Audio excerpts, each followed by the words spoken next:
ଏଇ ହସିବୁନି, ହସିଲେ ମାରିବି। ଗ୍ରାମ ପଞ୍ଚାୟତ ସ୍ତରୀୟ ଥରେ ଖେଳ ହେଉଥାଏ। ଜଣେ ଟୋକା ଦୌଡ଼ରେ ଫାଷ୍ଟ ହେଲା।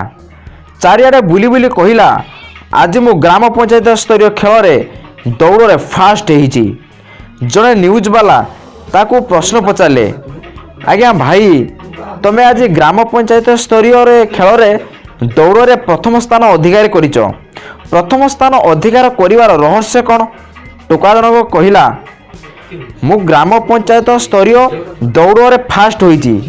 ଏହାର ରହସ୍ୟ ହେଉଛି ମୁଁ ଅଙ୍ଗନବାଡ଼ି ଛୁଆଙ୍କ ସହିତ ଦୌଡ଼ୁଥିଲି।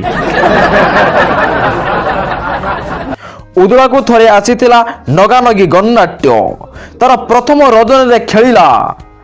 ସାରା ଓଡ଼ିଶାରେ ଚ୍ୟାଲେଞ୍ଜ ଦେଇଥିବା ନାଟକ ବାଞ୍ଝକି ଜାଣିବ ପ୍ରସବର ବେଦନା, ପ୍ରସବର ବେଦନା, ପ୍ରସବର ବେଦନା।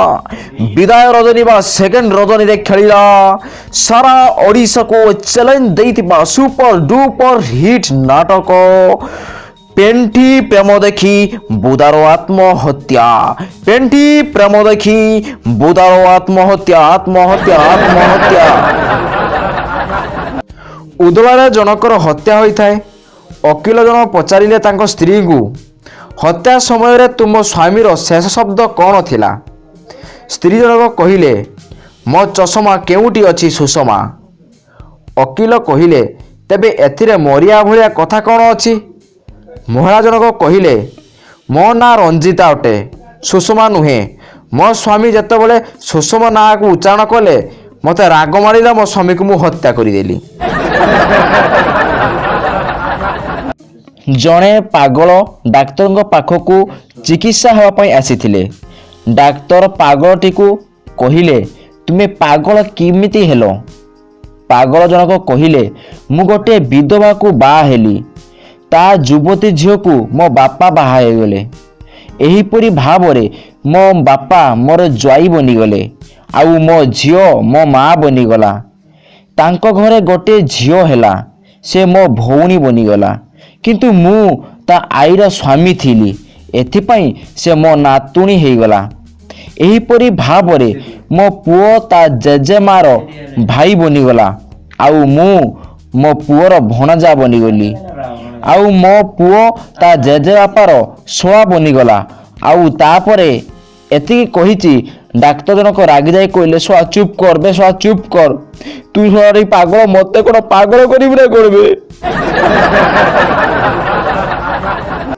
ଥରେ ମଣ୍ଡପରେ ବାହା ହେବାକୁ ଯାଉଥିବା କନ୍ୟା ମୁଣ୍ଡରେ ଓଢ଼ଣା ଦେଇ ମୁଣ୍ଡ ତଳକୁ କରି ବସିଥିଲା।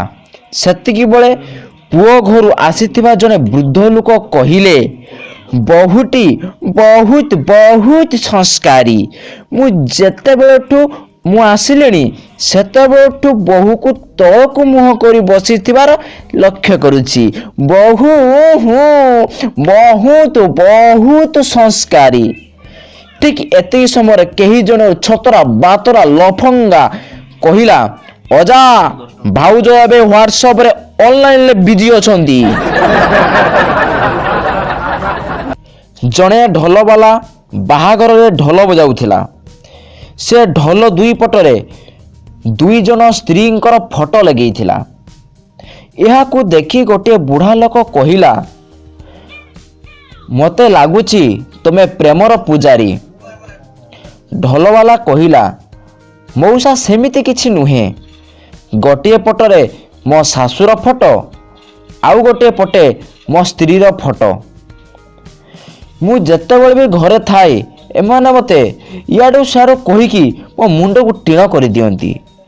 ତେଣୁ ତାଙ୍କୁ ତ ମୁଁ କିଛି କହିପାରେନି। ସେଇଥିପାଇଁ ମୋ ଢୋଲ ଏପଟ ମୋ ଶାଶୁର ଫଟୋ, ଆଉ ଢୋଲ ଆରକଡ଼ରେ ମୋ ସ୍ତ୍ରୀର ଫଟୋ ଲଗେଇକି ଦେ ଧନାଧନ ବସିକି କୁଟେ ଆଉ।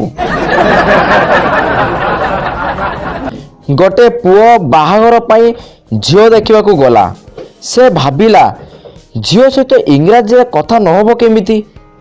ଏହା ଭାବି ସେ ଝିଅକୁ ପଚାରିଲା, ଇଂଲିଶ ଚଳିବ ତ? ଝିଅ ଟିକେ ଲାଜେଇ ଯାଇ କହିଲା, ଟଙ୍କିକିଆ ରସୁଣ ଆଚାର ହେଲେ ବି ଦେଶୀ ବି ଚଳେଇ ନେବି। ଥରେ ଅମିତାଭ ବଚ୍ଚନ ତାଙ୍କ କାର୍ ନିଜେ ଡ୍ରାଇଭ୍ କରୁଥିଲେ। ଡ୍ରାଇଭର ପଛ ସିଟ୍ରେ ବସିଥିଲା। ଭୁଲରେ ରେଡ୍ ଲାଇଟ୍ କ୍ରସ୍ ହୋଇଗଲା। ଟ୍ରାଫିକ୍ କନେଷ୍ଟବଳ ସେ କାର୍କୁ ଅଟକାଇଲା। କନେଷ୍ଟବଳ କାର୍ ପାଖରେ ଯାଇ ଭଲ ଭାବରେ ଦେଖିଲା ଆଉ ତାଙ୍କ ବଡ଼ ଅଫିସରକୁ ଫୋନ୍ କଲା। Hello sir, light jump case ଗୋଟେ ଆସିଛି। ବହୁତ ବଡ଼ ଲୋକ, ମୁଁ ତାଙ୍କର ଚାଲାଣ କାଟି ପାରୁନାହିଁ। ଅଫିସର ଜଣକ କହିଲେ, ଭଲ ଭାବେ ତଦନ୍ତ କର, ସେ ଲୋକଟି କିଏ?